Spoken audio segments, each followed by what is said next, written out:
Hello learners, कैसे हैं आप सभी। I hope you all are doing great. हम लोग DSSB के लिए TGT SST के DSSB के PYQ को डिस्कस कर रहे हैं, जिसमें आज ये सेकंड पार्ट होगा। और इसमें आज हम लोग 2021 में थर्ड शिफ्ट में TGT SST फीमेल के जितने भी PYQs हैं उन सभी को डिस्कस करेंगे।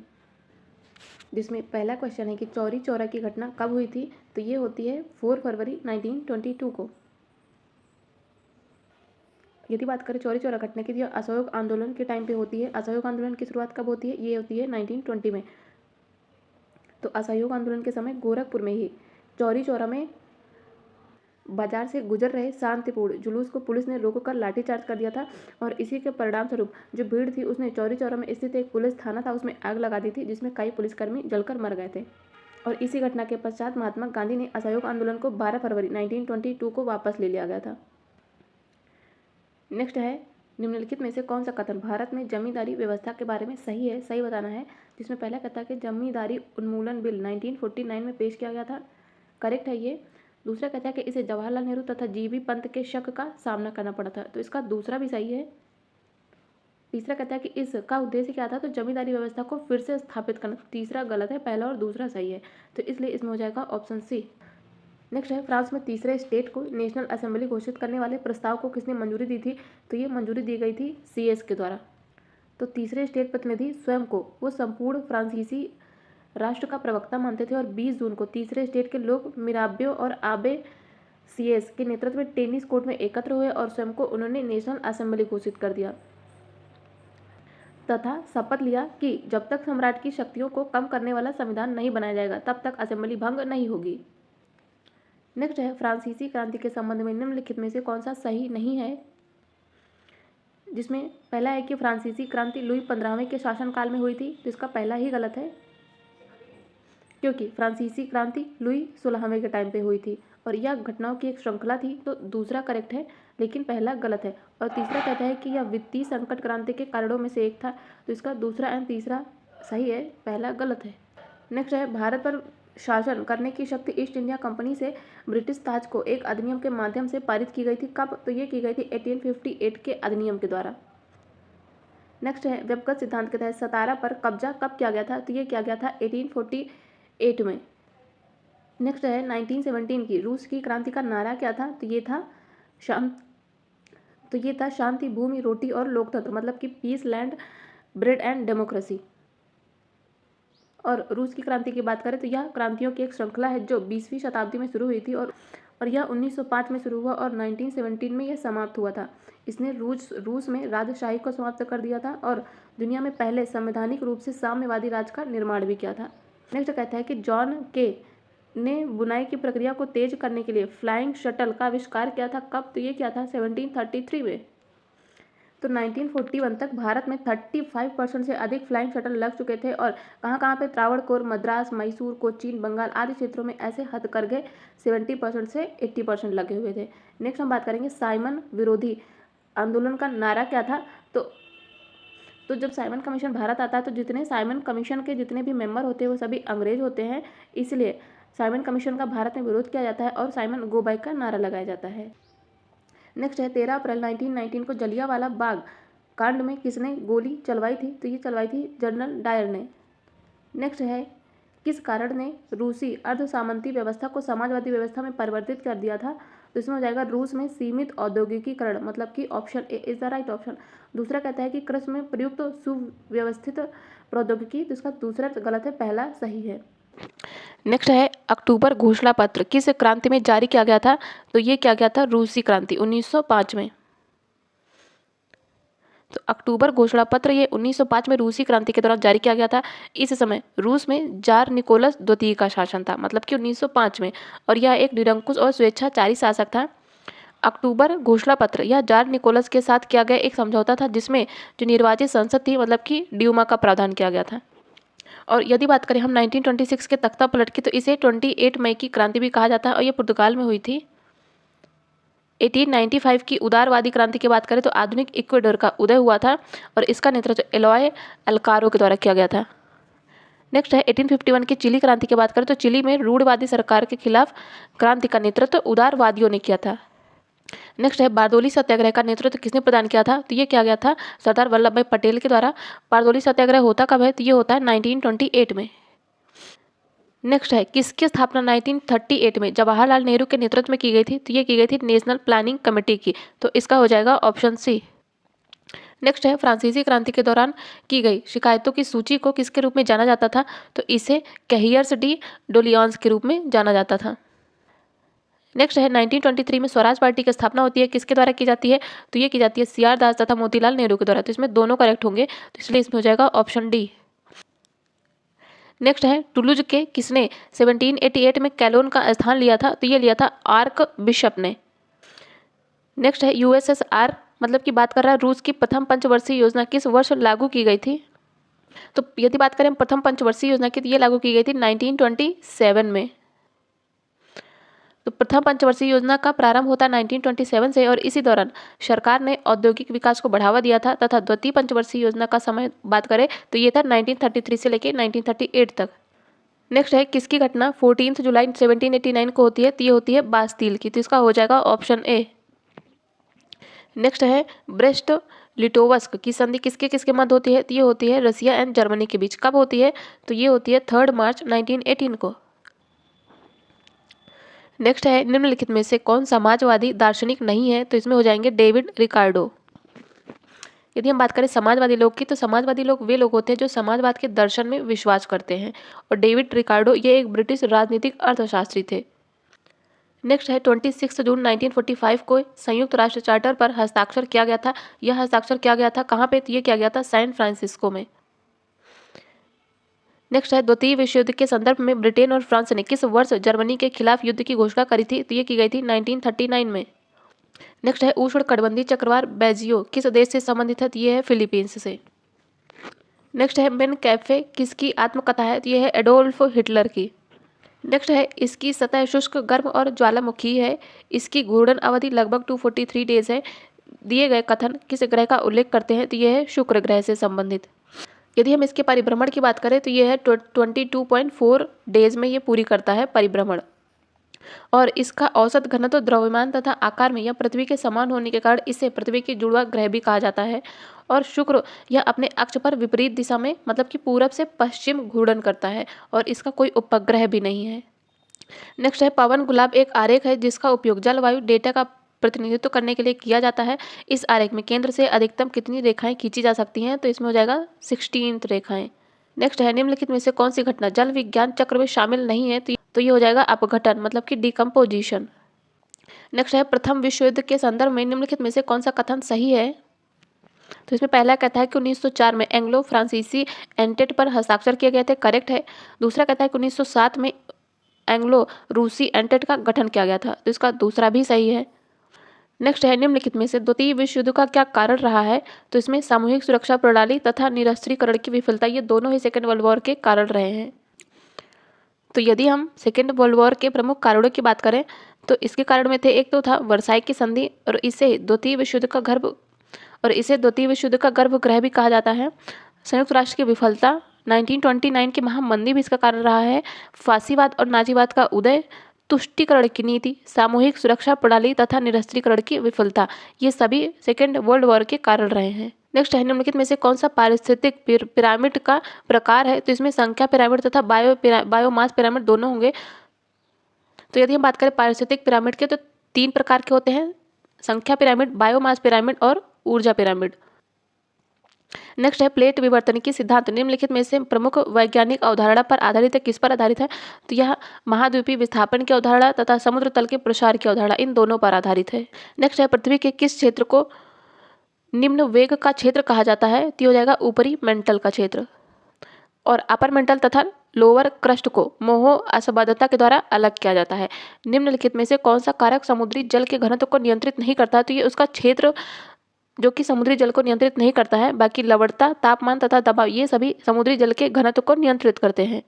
नेक्स्ट है इटली में फांसीवाद तानाशाही के संदर्भ में निम्नलिखित में से कौन सा सही है? तो पहला कहता है कि व्यक्तिगत स्वतंत्रता से पहले राज्य की सुरक्षा के लिए सार्वजनिक सुरक्षा कानून लागू किया गया था, तो पहला बिल्कुल करेक्ट है। दूसरा कहता है कि जर्मनी की तुलना में सैन्य उत्पादन में निवेश बहुत अधिक था, तो ये दूसरा इसका कारण नहीं है, पहला सही होगा, दूसरा गलत होगा। नेक्स्ट है संयुक्त राष्ट्र का आधिकारिक रूप से गठन किस वर्ष हुआ था? तो ये हुआ था 1945 में। और 1945 में संयुक्त राष्ट्र की सदस्यता 51 सदस्य देशों से बढ़कर कितनी हो गई है? अब हो गई है 193। और यदि बात करें हम संयुक्त राष्ट्र के नाम की, तो इसका नाम जो है वो संयुक्त राज्य अमेरिका मतलब कि यूएसए के राष्ट्रपति डी रूजवेल्ट के द्वारा दिया गया था। नेक्स्ट है चार्ल्स फूरियर और सेंट साइमन के वास्तविक अग्रदूत कौन रहे हैं? तो ये रहा है समाजवाद। नेक्स्ट है निम्नलिखित में से कौन सा कथन अक्षांश के समानांतर के संबंध में सही है? तो पहला कहता है कि अक्षांश की सभी समांतर रेखाएं पूर्व पश्चिम की ओर चलती हैं, बिल्कुल करेक्ट है। दूसरा कहता है कि अक्षांश के समांतर पृथ्वी की सतह पर छोटे वृत्त होते हैं, दूसरा भी सही है। तीसरा कहता है कि उन्हें 0 से लेकर 180 डिग्री तक मापा जाता है, तो इसका तीसरा गलत है, पहला और दूसरा करेक्ट है। तो जो सभी अक्षांश रेखाएं होती हैं ये समानांतर पूर्व से पश्चिम की ओर चलती हैं और यह विषुवत वृत्त के उत्तर या दक्षिण में स्थित किसी बिंदु की कोणीय दूरी को डिग्री, मिनट या सेकंड में व्यक्त करता है, जो कि पृथ्वी की सतह पर 0 से लेकर 90 डिग्री अक्षांश की ओर मतलब छोटे वृत्त बनाता है। और यदि बात करें अक्षांश रेखा की, तो 0 से लेकर 90 डिग्री अक्षांश उत्तरी तथा दक्षिणी अक्षांश के रूप में व्यक्त किया जाता है।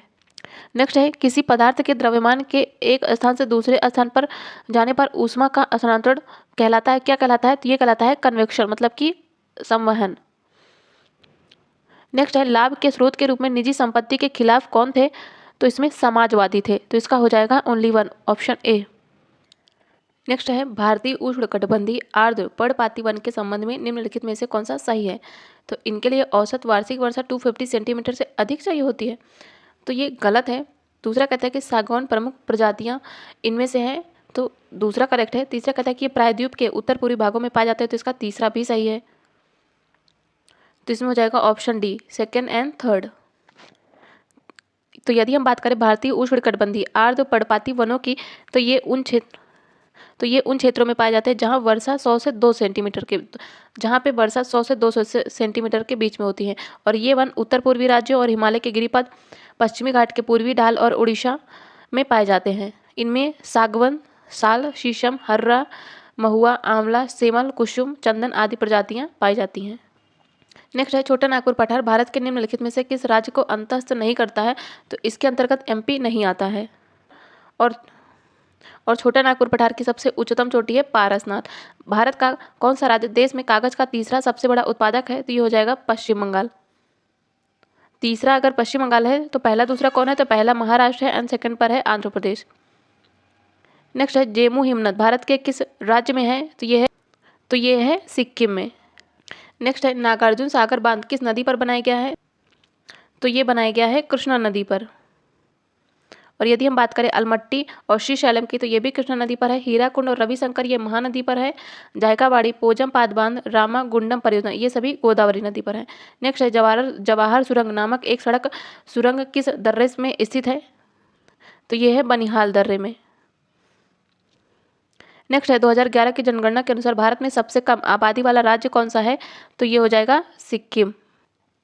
नेक्स्ट है जनसंख्या वितरण की असमानता का विश्लेषण विभिन्न मानदंडों द्वारा किया जा सकता है, उसके कुछ आधार हैं कौन कौन से? तो इसमें पर्यायवास, सांद्रण का पैमाना तथा गोलार्ध तीनों आते हैं, तो इसका हो जाएगा ऑप्शन बी। नेक्स्ट है भारत में दूसरा सबसे महत्वपूर्ण प्रधान भोजन कौन सा है? तो ये है गेहूं। और ये क्वेश्चन रिपीट हुआ है 2 से 3 बार। नेक्स्ट है सुनामी का ऊर्जा प्रवाह किस पर निर्भर करता है? तो ये तरंग की ऊंचाई तथा तरंगों की गति पर, इन दोनों पर निर्भर करता है। नेक्स्ट है निम्नलिखित में से किस देश में दुनिया का सबसे बड़ा रेल नेटवर्क है? तो ये है यूएसए में। और यदि बात करें सेकंड एंड थर्ड पर, तो सेकंड पर है रसिया, थर्ड पर है भारत एंड फोर्थ पर है चाइना। नेक्स्ट है मानचित्र पैमाने के संबंध में निम्नलिखित में से कौन सा सही है? पैमाने का प्रतिनिधित्व करने की प्रतिनिधि भिन्न विधि माप की इकाई से पूरी तरह से स्वतंत्र है, पहला बिल्कुल करेक्ट है। दूसरा कहता है कि जो वर्नियर पैमाना और विकर्ण पैमाना ये मानचित्र पैमाने के प्रकार हैं, तो इसका दूसरा भी सही है। नेक्स्ट है निम्नलिखित में से कौन सा सही सुमेलित है? तो स्वर्ण रेशा क्रांति जूट से संबंधित है, बिल्कुल करेक्ट है। रजत रेशा क्रांति कपास से संबंधित है तथा पीली क्रांति ये तिलहन से संबंधित है, इसमें तीनों सही सुमेलित हैं। नेक्स्ट है भारत में राष्ट्रीय हरित राजमार्ग नीति कब शुरू की गई थी? तो इसकी शुरुआत होती है 2015 में।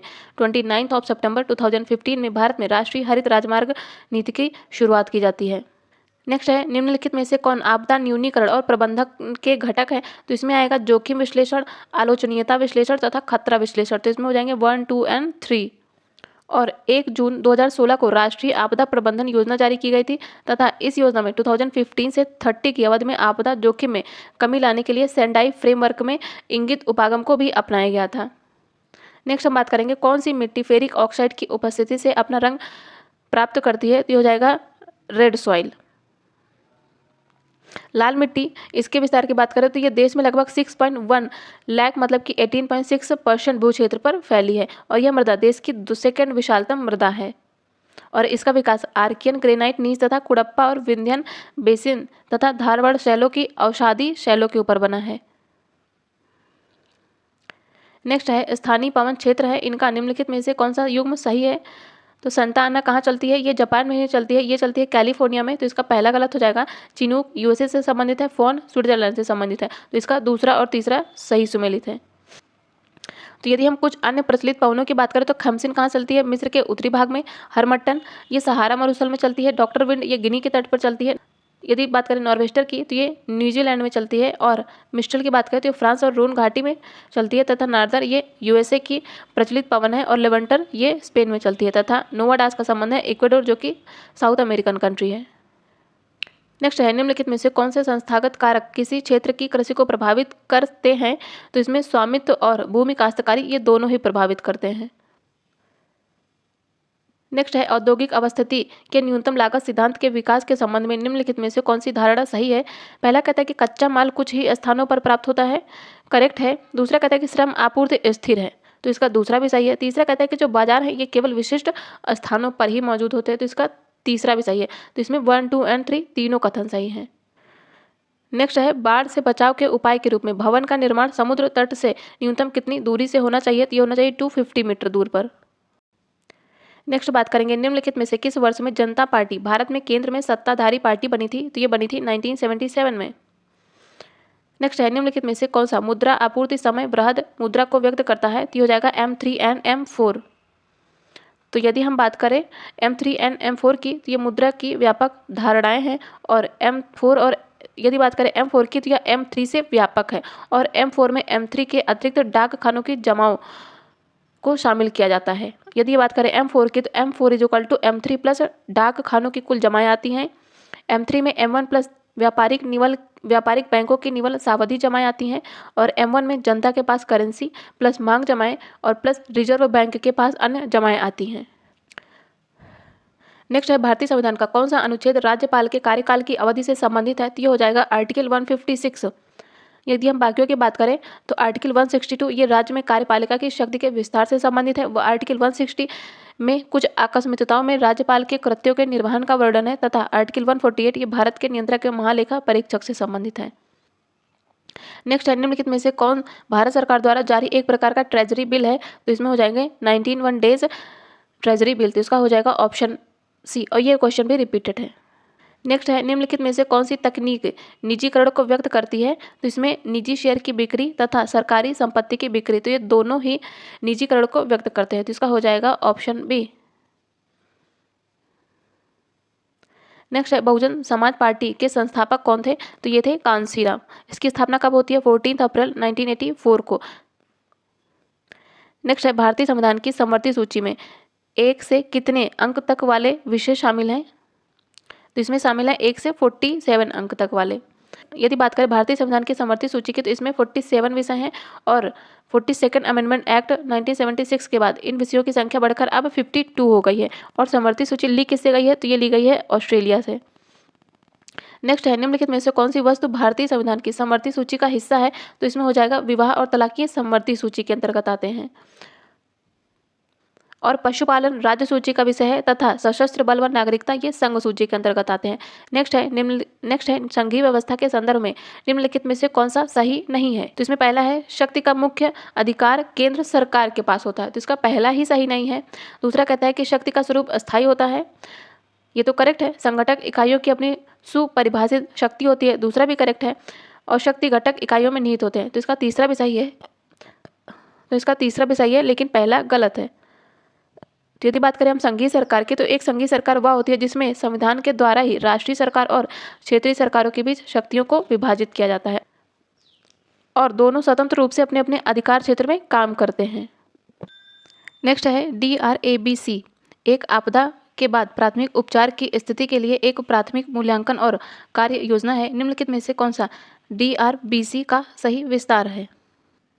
तो DRABC stand for danger response airway breathing and circulation.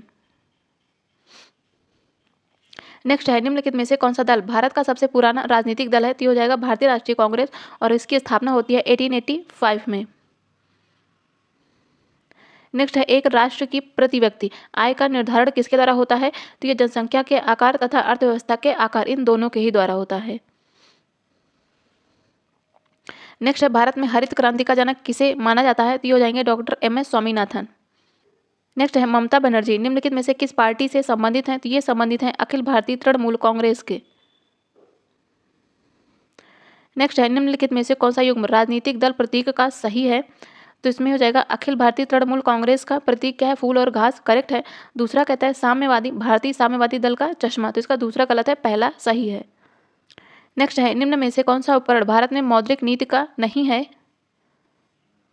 तो इसमें हो जाएगा कॉल मनी रेट। तो कॉल मनी दर क्या होती है? क्या वह दर होती है जिस पर अल्पावधि धन उधार लिया जाता है और मुद्रा बाजार में उधार दिया जाता है। नेक्स्ट है लोकतंत्र की अवधारणा के संबंध में निम्न में से कौन सा एक सही नहीं है? पहला कहता है कि समान अवसर पर आधारित समाज, करेक्ट है। दूसरा कहता है कि बहुमत के नियम पर रोक लगाकर अल्पसंख्यक अधिकारों का संरक्षण, इसका दूसरा भी करेक्ट है। तीसरा कहता है कि अमीर और सुविधा संपन्न लोगों का शासन, तो इसका तीसरा बिल्कुल गलत है। नेक्स्ट है गिनी गुणांक किसका मापक है? तो यह डिस्ट्रीब्यूशन ऑफ इनकम का, मतलब कि आय के वितरण का मापक है। नेक्स्ट है मात्रात्मक प्रतिबंध आयात और निर्यात को प्रतिबंधित करने के महत्वपूर्ण साधन है। निम्नलिखित में से कौन सा आयात कोटा का एक प्रकार है? तो इसमें एक तरफा कोटा आएगा, आय कोटा इसमें नहीं शामिल है, इसमें आएगा मिश्रित कोटा तथा टैरिफ कोटा, तो इसका हो जाएगा 1, 3 और 4।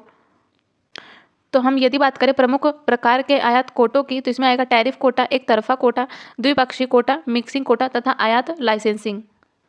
नेक्स्ट है एक गैर निष्पादित परिसंपत्ति एक ऋण या अग्रिम है जहां पे छोटी अवधि की फसलों के लिए मूलधन की किस्त या उस पर ब्याज 2 फसली मौसमों के लिए अति देय रहता है, पहला बिल्कुल करेक्ट है। दूसरा कहता है कि बिल खरीदे और भुनाए जाने के मामले में जो बिल होता है ये 90 दिनों से अधिक की अवधि के लिए अति देय रहता है, तो इसका दूसरा भी सही है, पहला भी सही है, इसलिए इसमें हो जाएगा ऑप्शन डी।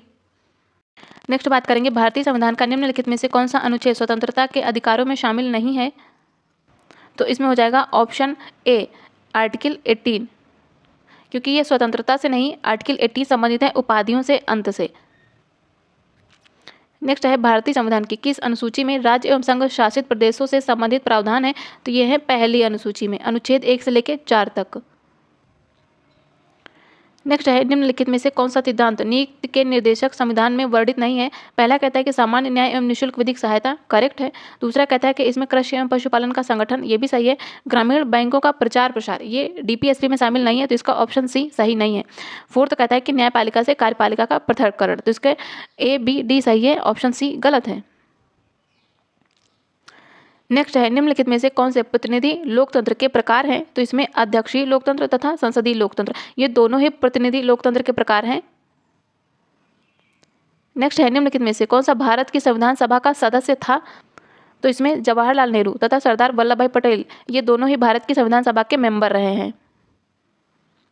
तो जवाहरलाल नेहरू, सरदार वल्लभ भाई Patel, doctor Rajendra Prasad, doctor BR Ambedkar, Shyama Prasad Mukherjee, Maulana Abul Kalam Azad, ये सभी संविधान के प्रमुख मेंबर रहे हैं। और यदि बात करें डॉक्टर सच्चिदानंद सिन्हा की, तो ये संविधान सभा के पहले सभापति रहे, जो कि अस्थायी तौर पर चुने गए थे। और इन्होंने 9 दिसंबर 1946 को हुई जो संविधान सभा थी उसकी पहली बैठक की अध्यक्षता भी करी गई थी इनके द्वारा। और 11 दिसंबर 1946 को डॉक्टर राजेंद्र प्रसाद, इन्हें संविधान सभा का अस्थायी अध्यक्ष चुना जाता है। नेक्स्ट है निम्नलिखित में से किस भारतीय राज्य में एक सदनीय विधायिका है? तो ये हो जाएगा ओडिशा में। बाकी बिहार, यूपी और महाराष्ट्र में द्विसदनीय विधायिका है। तो यदि हम बात करें कहाँ कहाँ पे द्विसदनीय विधायिका है, तो भारत में केवल 6 राज्य हैं जहाँ पे द्विसदनीय प्रणाली, कहाँ कहाँ? UP and Bihar, Andhra Pradesh and Maharashtra, Karnataka and Telangana. Next है भारतीय संविधान की प्रस्तावना स्वतंत्रता प्रदान करती है। कितनी प्रकार की स्वतंत्रता है? 3 प्रकार के। कौन कौन से? विचार, अभिव्यक्ति तथा विश्वास की स्वतंत्रता। तो इसमें तीनों शामिल होंगे। नेक्स्ट है राजा महेंद्र ने कहाँ पे नेपाल के शाही लोकतांत्रिक संविधान का शुभारंभ किया था? तो ये क्या किया था? 1959 में। तो नेपाल का शाही लोकतांत्रिक संविधान ये पहला संविधान है जिसे 1959 में अपनाया गया था। और शाही लोकतांत्रिक संविधान ये संविधान सभा के बजाय राजा महेंद्र के द्वारा प्रदान किया गया था। महाराजा धीराज महेंद्र वीर विक्रम शाहदेव ये 13 मार्च 1955 से लेकर 1972 में अपनी मृत्यु तक ये नेपाल के राजा रहे हैं। नेक्स्ट हम बात करेंगे निम्नलिखित में से किस वर्ष में फ्रांस में मानव के अधिकारों की घोषणा की जाती है? तो ये की जाती है 1789 में फ्रांसीसी क्रांति से। नेक्स्ट है बोलीविया के जल युद्ध का प्रमुख कारण क्या था? तो इसमें पहला कहता है कि बोलीविया की सरकार ने कोचबम्बा शहर में जल आपूर्ति का अधिकार एक बहुराष्ट्रीय कंपनी को दे दिया गया था, इसलिए करेक्ट है पहला भी।